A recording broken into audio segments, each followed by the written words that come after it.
Hello everyone, welcome to career information. Indian Coast Guard के under assistant commandant position के लिए कुछ vacancies निकली है। ये वैकेंसीज जो है ये अलग अलग एंट्रीज के लिए है, जैसे कि जनरल ड्यूटी, उसके बाद में पायलट एंट्री, उसके बाद में टेक्निकल ब्रांचेस के लिए भी यहाँ पे वैकेंसीज है। तो इन डिटेल आपको इस वीडियो में मैं जो सेकंड बैच 2022 के लिए जो असिस्टेंट कमांडेंट का नोटिफिकेशन आया है उसके बारे में बात करूंगा। फर्स्ट बैच का 2022 का जो अभी चल रहा है प्रोसेस, सेकंड बैच का नोटिफिकेशन आ चुका है। तो in detail selection process, apply कैसे करना है, eligibility criteria, age relaxation, age criteria की बात करूंगा।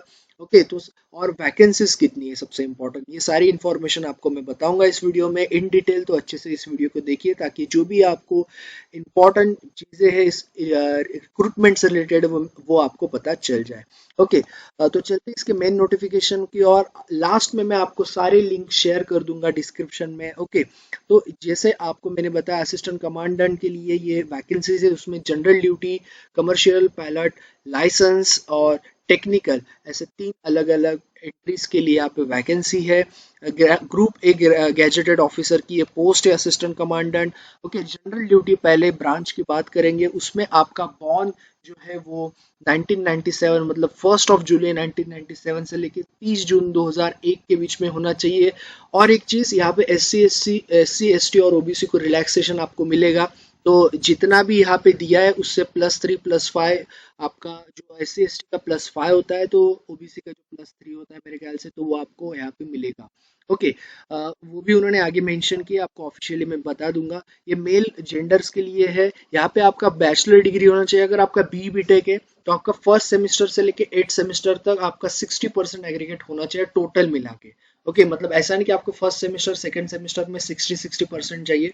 आपका जब टोटल मिला के 8 सेमेस्टर का कैलकुलेट किया जाएगा।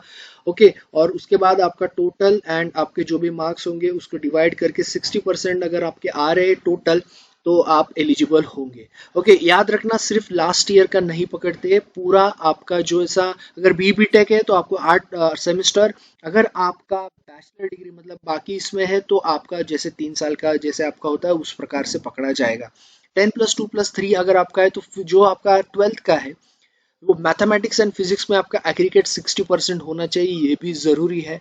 बात करेंगे नेक्स्ट सीपीएल की, जो होता है आपका कमर्शियल पायलट एंट्री, जिसमें आपका अगेन 1997 से लेके 2003 1 जुलाई से लेके 30 जून तक आपका अगर बॉर्न डेट है तो आप अप्लाई कर सकते हैं, मेल फीमेल कैंडिडेट्स। इसमें आपका जो है लाइसेंस लगेगा। जो लाइसेंस है वैलिड कमर्शियल पायलट का licence issued validate by the director general of civil aviation, जिसको हम डीजीसीए बोलते हैं। इसमें भी आपका एग्रीगेट जो है 12th पास, आपका फिजिक्स मैथमेटिक्स पीएम, ओके, 60% आपका एग्रीगेट होना चाहिए। टेक्निकल ब्रांच की बात करेंगे तो इसमें 1997 से लेके अगेन 2001 तक। ओके, इसमें भी आपको रिलैक्सेशन मिलेगा अगर आप ओबीसी और एससी एसटी। याद रखना आपके पास सर्टिफिकेट्स भी चाहिए, क्योंकि पहले वेरिफिकेशन होता है, मार्क्स काउंट होते हैं, वेरिफिकेशन होता है, कास्ट सर्टिफिकेट देखा जाता है, सारी चीज़ें होती है, तभी आपको आगे यहाँ पे प्रोसेस किया जाता है। तो यहाँ पे engineering degree 60% in aggregate, again aggregate की बात कर रहे हैं। ओके, तो ये चीज़ याद रखना। उसके बाद में engineering branch naval architecture, mechanical, marine, automobile, mechatronics, industrial and production और मेटलर्जी, डिज़ाइन, एरोनॉटिकल, बहुत सारे एयर स्पेस के लिए भी है। उसके बाद में बात करेंगे इलेक्ट्रिकल ब्रांच के under instrumentation, electronics, power electronics, electronics and telecommunication, electrical, ये ऐसे सारे ब्रांच के लिए यहाँ पे वैकेंसी है। All the above stream of engineering must be recognised by AICTE, जो भी आप कॉलेज से कर रहे हो, रिकॉग्नाइज यूनिवर्सिटी से, at least 60% marks in aggregate, okay, in physics maths in 12th class. या फिर अगर आप डिप्लोमा के बाद आपका इंजीनियरिंग हुआ है तो 3 years diploma course with and 60% aggregate, तो आपके डिप्लोमा के भी यहाँ पे काउंट होंगे semester wise.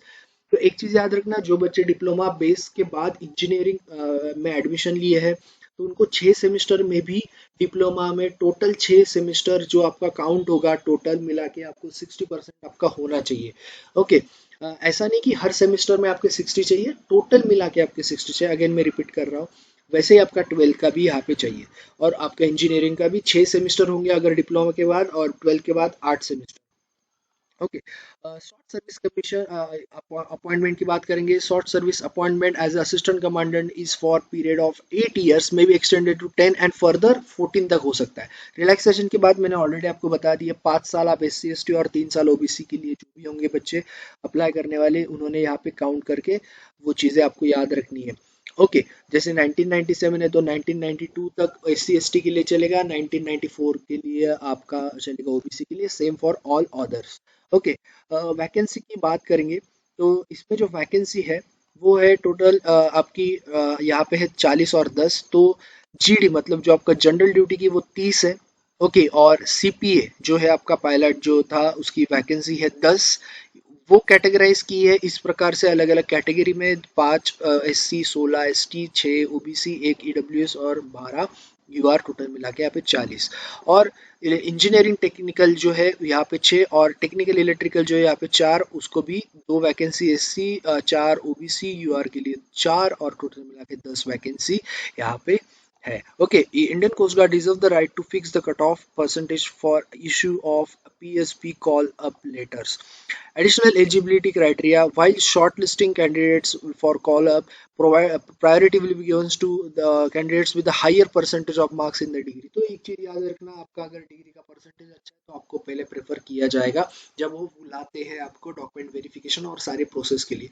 Only candidates clear there final year final semester exams completed their degree are to apply। तो आप अगर आपका फाइनल ईयर कंप्लीट हो चुका है, आपके पास सर्टिफिकेट से, तो आप अप्लाई करो क्योंकि वेरिफिकेशन सबसे पहले होता है। Again I am telling you. Okay, free boarding and lodging facility for duration of FSB will be provided, and to and from rail fare or actual bus fare to candidates appearing FSB। okay, stage 2 will be yes आपको दिया जाएगा। उसके बाद में apply कैसे करना है उसके बारे में आपको मैं बताता हूँ। जब आपका लिंक एक्टिवेट हो जाएगा, कब से एक्टिवेट होगा? 6 दिसंबर से लेकर 17। याद रखना, इंडियन कोस्ट गार्ड का जो सिलेक्शन प्रोसेस है वो थोड़ा फास्ट होता है और सारी ही फोर्सेस का फास्ट होता है एक्चुअली। ओके, इसका एडमिट कार्ड भी तुरंत आ जाता है। 6 तारीख से लेकर 17 तारीख 11-12 दिन आपको फॉर्म फिलअप करने के लिए यहाँ पे दिए जाएंगे। 6 दिसंबर को आपको फॉर्म कहाँ से फिलअप करना है मैं आपको बता देता हूँ। यहाँ पे अपॉर्चुनिटीज पे आपको क्लिक करना है और वहां से आपका 6 दिसंबर को लिंक जनरेट होगा। अभी लिंक जनरेट नहीं हुआ है। ओके, तो आपको सारी इन्फॉर्मेशन आपको चाहिए, खासकर जो रिजर्वेशन में कैंडिडेट्स हैं उनके कास्ट सर्टिफिकेट, बाकी सारी चीज़ें, और आपके जैसे कि आपके जो भी मार्कशीट्स होंगे या फिर बर्थ सर्टिफिकेट, क्योंकि डेट ऑफ बर्थ, जैसे कि बोर्ड सर्टिफिकेट आपको चाहिए जो 10th का आपका होगा, 12th का आपका जो एग्रीगेट है वो भी पकड़ा जाएगा। Candidates to choose one only one venue for PSB। जैसे आपका ये जो होता है ये PSB और FSB होता है। जैसे यहाँ पे लिखा हुआ था FSB मतलब होता है फाइनल सर्विस बोर्ड, मतलब जो आपका फाइनल प्रोसेस होगा जिसमें तब आपको दिया जाएगा AC टीयर का वगैरह आपको फेयर दिया जाएगा। लेकिन जो PSB होता है जिसके लिए आपको बुलाया जाता है, ओके, PSB के लिए जो प्रिलिमिनरी सर्विस बोर्ड जिसको हम बोलते हैं, ओके, तो उसके लिए आपको यहाँ पे एक वेन्यू चूज करना है। अलग अलग वहाँ पे वेन्यूज होते हैं, आपको एक वेन्यू चूज करना है ताकि जब भी आपको एडमिट कार्ड आए वो वेन्यू आपका वही हो। Okay, so filling up the information like personal email ID, mobile number वो कंपलसरी है। Date time and venue of a test, other information will be provided, मतलब आपको इन्फॉर्म किया जाएगा ईमेल आईडी से। ओके, ईमेल आईडी से आपको मिल जाएगा, या फिर आपको जो इसकी CG मतलब आपका जो कोस्ट गार्ड का साइट है यहाँ पे आपको मिल जाएगा तुरंत ही। ओके, तो ये है information related to the apply online. Okay, तो जब आप अप्लाई करोगे तो आपको क्या करना है? ओके, अब तक लिंक जनरेट नहीं हुआ है लेकिन आपको अप्लाई करते टाइम वहाँ पे recruitment of assistant commandant to याद रखना, सेकंड बैच 2022 को आपको अप्लाई करना है। Select any one post you want to apply, तो आपको जो भी पोस्ट अप्लाई करना है तो आपको सिलेक्ट करना है, आई एग्री पे क्लिक करना है। Candidates have to upload photograph and sign, photo और साइन आप रेडी रखो। ओके, क्या जो भी यहाँ पे दिया है 10 से लेके 40 और 10 से लेके 30 केबी तक, केबी के अंडर।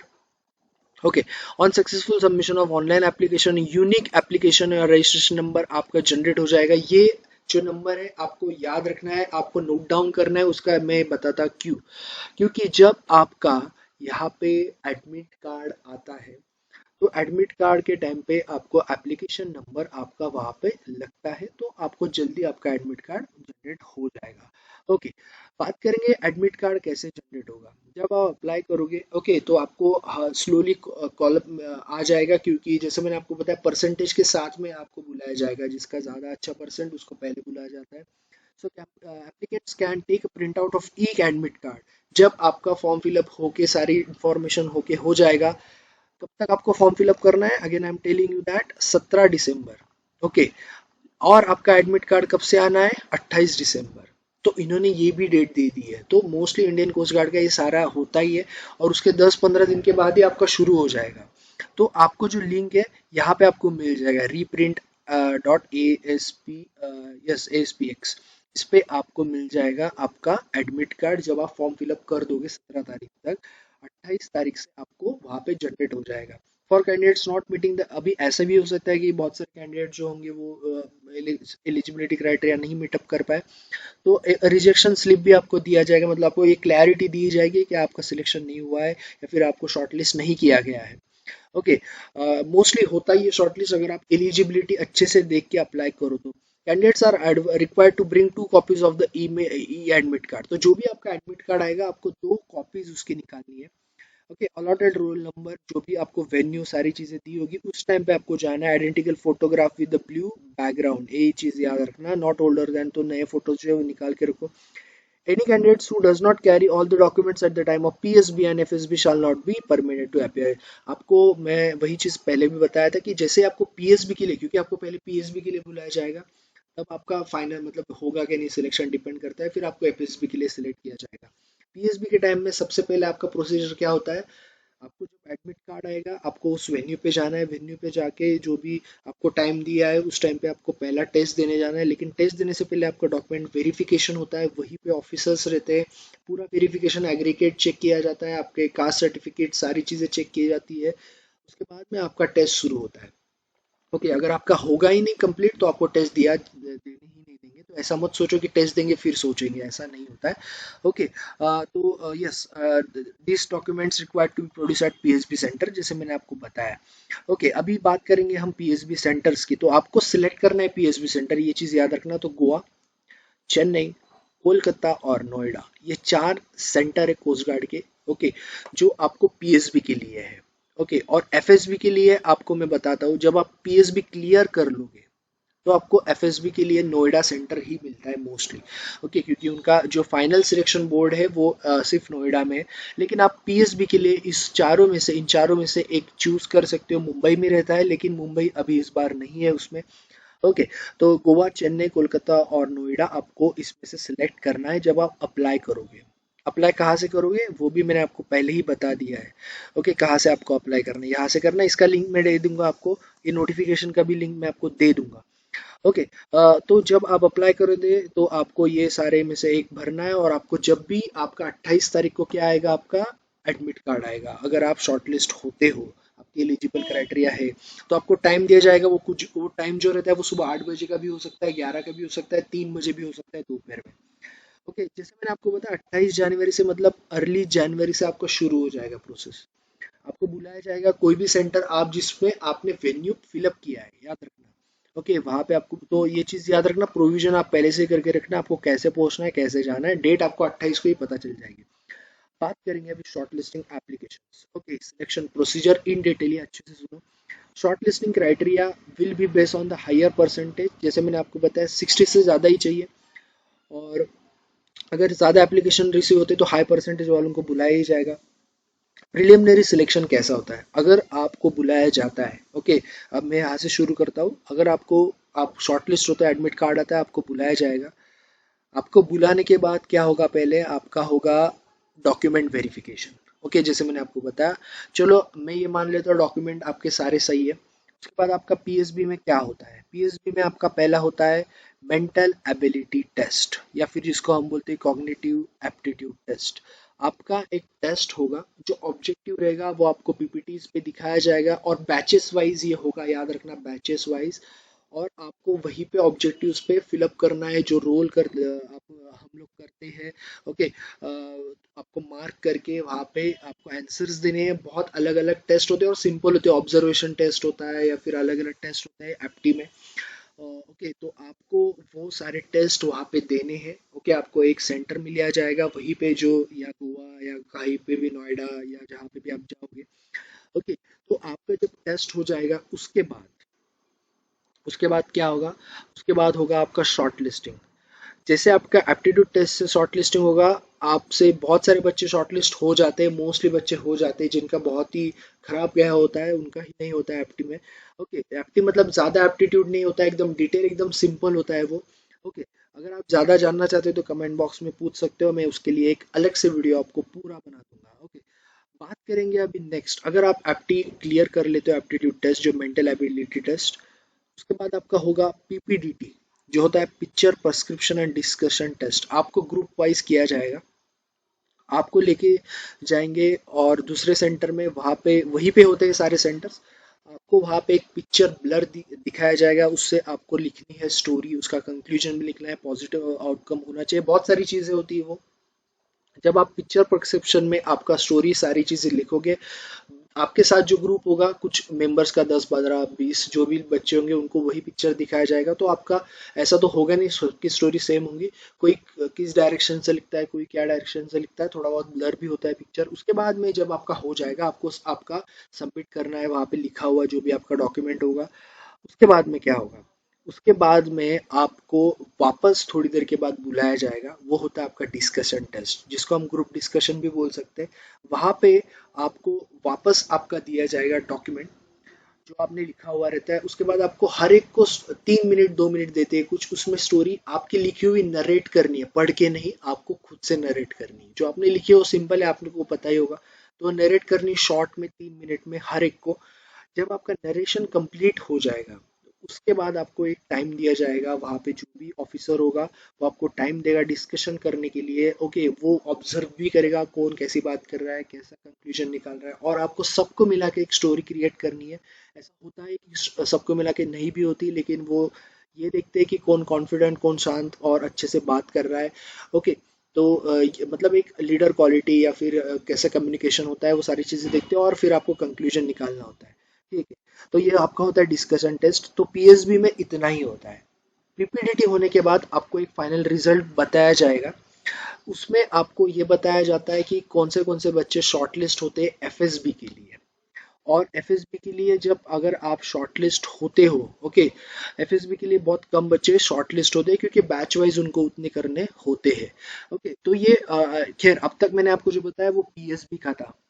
ओके, आप हिंदी में भी बात कर सकते हो अगर आप डिस्कशन के टाइम पे, अगर आप इफ़ यू आर नॉट, आपको अगर आप इंग्लिश में थोड़ा दिक्कत है तो आप कर सकते हो, लेकिन आपको इमिजिएटली इंग्लिश में भी शिफ्ट होना है। ओके, आपका कॉन्फिडेंस भी चेक किया जाएगा।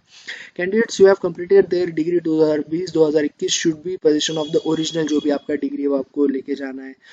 ओके, आपका चाहिए सारी चीज़ें वहाँ पे डॉक्यूमेंट्स, सीजीपीए और equivalent scheme would be collaborated with 60% of total marks. खैर, अभी मैंने आपसे पीएसबी के बारे में बात कर ली। अगर जो बच्चे एफएसबी के लिए सिलेक्ट होते हैं, जो होता है final selection board, okay, the candidates who qualify preliminary selection will call for the final selection date and venue for FSB. आपका जो है जब पूरा हो जाएगा, क्योंकि आपको एक दिन बुलाया जाएगा, ऐसे बहुत सारे बच्चों को भी बुलाया जाएगा पीएसबी के लिए, तो जब सबका हो जाएगा आपको उन्हीं के साइट में फाइनल सिलेक्शन बोर्ड जो होगा एफएसबी के लिए डेट एंड वेन्यू आपको मिल जाएगा। वेन्यू मोस्टली मैं अगेन बता रहा हूँ आपको, नोएडा ही होता है, जो उनका बड़ा सबसे बड़ा हेडक्वार्टर्स है। Okay, so the final selection will be conducted tentatively, कब होगा, फेब और अप्रैल के अंदर। तो जो भी बच्चे हो जाएंगे उनका फेब से अप्रैल तक आपका होगा एफएसबी। सबका साथ में नहीं होता, अलग अलग से, क्योंकि उसमें भी बहुत सारे बच्चे होते हैं। Final selection will be consist of, इसमें क्या होगा आपका, आपका ये 4 से 5 दिन का होता है। Okay, final selection. तो इसमें आपका साइकोलॉजिकल टेस्ट होगा, ग्रुप टास्क और इंटरव्यू, जिसमें पर्सनैलिटी टेस्ट भी होगा। तो आपको सारे डॉक्यूमेंट्स उस टाइम पे, सर्टिफिकेट्स वगैरह सारी चीज़ें लेके जानी, और आपको इन सारे इसमें से गुजरना है और उसमें आपको अच्छा से परफॉर्म करना है। जब आप सारे इसमें अच्छे से परफॉर्म करोगे एवरेजली से ऊपर, तो आपके होने के चांसेस ज़्यादा होते हैं। Okay, so list of document, okay, आपको क्या क्या लगेंगे यहाँ पे दिए हुए हैं, ऑलरेडी मैंने आपको बहुत सारे बता दिए। ओके, तो बात करूँगा मैं एफएसबी की अगेन। तो आपका जब सब कुछ हो जाएगा, ये सारे 4-5 दिन का प्रोग्राम, जो भी आपका एफएसबी होगा, उसके बाद फिर वो शॉर्ट लिस्ट करते हैं, फिर उसके लिए बाद में मेरिट लिस्ट लगाया जाता है और फिर आपका सिलेक्शन होता है। जिन जिन बच्चों का मेरिट लिस्ट में नाम आता है उनका सिलेक्शन होता है और उनको आगे ट्रेनिंग के लिए भेजा जाता है। ओके, और ट्रेनिंग के बाद आप असिस्टेंट कमांडेंट बनते हो। तो ये शॉर्ट में मैंने जो है आपको बता दिया। मेडिकल स्टैंडर्ड्स की बात करेंगे, हाइट जो है वो टेक्निकल वाले के लिए 157 जो है, men woman for other than technical वो है आपका 162 पॉइंट जो है 5 centimetre. Weight proportional to height and weight, जो भी आपका बॉडी मास इंडेक्स उसके हिसाब से। Well proportionate chest and expansion 5 centimetres for male. Okay, eyesight की भी बात करेंगे तो आई साइट यहाँ पे आप अपना चेक कर लो, टैटू वगैरह नहीं चाहिए मोस्टली। ओके, टैटू परमिट नहीं करते, रिजेक्ट हो जाते। फिजिकल टेस्ट भी होता है, इसलिए बता रहा हूँ। Validity for selection, the candidate selection pertaining to particular batch is valid for that batch only. इसका मतलब ये है कि जैसे कि ये सेकंड बैच के लिए, तो जो फर्स्ट बैच का प्रोसेस चल रहा है वो ऐसा नहीं कि उनको सेकंड बैच के लिए भी कुछ करेंगे, ऐसा नहीं होता है। आपका जो बैच होता है उसी के लिए आपका होता है। अब अगर लास्ट में आप मेरिट आउट भी हो जाते हैं, जैसे कि मेरिट में आके भी आपका सिलेक्शन नहीं हो पाता, तो ऐसा नहीं कि आपको बाद में बुलाया जाएगा। आप मेरिट आउट तो मेरिट आउट, आपको आगे से अगेन अप्लाई करना पड़ता है। बहुत स्ट्रिक्ट है, फोर्सेस का वही रिक्रूटमेंट होता है। जो फाइनल मेरिट लिस्ट में अगर आप नहीं आते हो तो आपको ऐसा नहीं कि कुछ चांस दिया जाएगा, आपको नेक्स्ट इसमें वापस से पहले से शुरू करना है। ओके, मेरिट लिस्ट एफएसबी का जैसे मैंने बताया, रिकमेंडेशन, जब आपका एफएसबी में रिकमेंडेशन होता है, इसका मतलब ये नहीं कि आपको फाइनल सिलेक्शन हो जाए। क्यों, अब मैं आपको बताता हूँ। जैसे इन्होंने बताया कि फेब और मार्च तक आपका एफएसबी होगा, तो आपके जैसे बहुत से लोगों को बुलाया जाएगा और उसमें से आखिरी दिन रिकमेंड किए जाएंगे बच्चे, और उसमें से एक लिस्ट लगाया जाएगा। जब आपका सबका हो जाएगा, ओके, उसमें उसके हिसाब से वैकेंसी अगर 10 है तो 10 को ही सिलेक्ट किया जाएगा, पहले 10 जो मेरिट लिस्ट में होंगे। Okay, though you are a recommended candidate, इसलिए उन्होंने वो बताया था कि मेरिट आउट भी होने के बाद आपको ऐसा नहीं कि आपको चांस मिलेगा। ओके, और उसमें ये भी है कि मेडिकली फिट, मेडिकली भी बहुत से बच्चे जो है वो रिजेक्ट हो जाते हैं due to some reason. Okay, so list of candidate selection on the basis of merit list will be uploaded, जो भी है आखिरी जो है जून जुलाई में आपका फाइनली हो जाएगा। और joining letter will be issued. आपका ट्रेनिंग जो है आईएनए में, आईएनए इसी इसमल्ला के यहाँ पे आपका जो ट्रेनिंग सेंटर है, वहाँ पे आपका जून से जो है वो शुरू हो जाएगा finally. Okay, for assistant commandant. और जैसे आपको बताया एफएसबी में आपका होता है, तो आपको क्या मिलेगा, फेयर मिलेगा। ओके, जो भी travelling allowance. Okay, so candidate should prepare to stay for 2 days for preliminary selection. क्योंकि ऐसा होता है, जिनका शाम में होता है ना पीएसबी के लिए, स्टार्टिंग में समझो आपका 3 बजे रिपोर्टिंग हो, तो पता चला आपका आधा ही हो गया, टेस्ट हो गया, कल आपका पीपीडीटी होगा, तो ऐसे केसेस में आपको 2 दिन रहने के लिए भी अरेंज करना पड़ता है। बहुत कम होता है, लेकिन शाम वाली बैच को मोस्टली होता है, जिनका शाम में बुलाया जाता है पीएसबी में। ओके, अगर आपको कोई डाउट है तो आप पूछ सकते हैं कमेंट बॉक्स में। शॉर्टली मैंने आपको जो जो चीज़ें वो बता दी, अगर कुछ चीज़ें समझ में नहीं आई, आप पूछ सकते हो कमेंट बॉक्स में, उसके ऊपर मैं वीडियो बनाऊंगा, या फिर आप कांटेक्ट भी कर सकते हो। उसका भी लिंक मैं आपको बाद में प्रोवाइड कर दूंगा। अभी खैर मैंने आपको 2 लिंक प्रोवाइड किए, नोटिफिकेशन और दूसरा ऑनलाइन एप्लीकेशन, जहाँ से आपको अपॉर्चुनिटी में जाना है 6 तारीख के बाद। No enquiry will be entertain. Okay, जो भी होगा प्रमोशन स्केल की बात करेंगे। बच्चे पूछ रहे होंगे कि बाकी फोर्सेस में लेफ्टिनेंट होता है, तो इसमें होता है असिस्टेंट कमांडेंट के लिए, उसके बाद में deputy commandant, commandant, JE commandant, उसके बाद में डीआई जनरल, जिसको बोलते हैं डिप्यूटी इंस्पेक्टर, इंस्पेक्टर जनरल, उसके बाद में एडिशनल डायरेक्टर, उसके बाद में आखिरी आपका होता है रैंक, वो होता है डायरेक्टर जनरल। ये आपका स्केल पे है। यहाँ पे बाकी सारी फैसिलिटीज आपको मिलती है, medical, casual leaves, family insurance, सारी चीज़ें आपको मिलती है। और एक चीज़, अगर आपको फॉर्म फिलअप करने का तो भी लिंक मैं दे रहा हूँ, यहाँ पे अपॉर्चुनिटीज में जाना है 6 तारीख के बाद, वो भी नहीं मिल रहा है, तो आपको सिंपली इसको स्कैन करना है, आप सीधा ऑनलाइन एप्लीकेशन पे चले जाओगे, लेकिन 6 तारीख के बाद। ओके, तो यस, ये थी सारी इन्फॉर्मेशन इन डिटेल। मैंने जितना हो सका उतना आपको इम्पोर्टेंट जो था वो आपको मैंने बता दिया। अगर कोई क्वेरी आप पूछ सकते हो कमेंट बॉक्स में। सो यस, सब्सक्राइब करना मत भूलना, बाकी अपडेट्स आएंगे तो आपको मैं बता दूंगा। Okay, so thank you all and all the best. Subscribe the channel, share करो, हर दिन आपको जॉब अलर्ट्स इन डिटेल इसी प्रकार से मिलते रहेंगे। सो Yes, all the best everyone and subscribe the channel.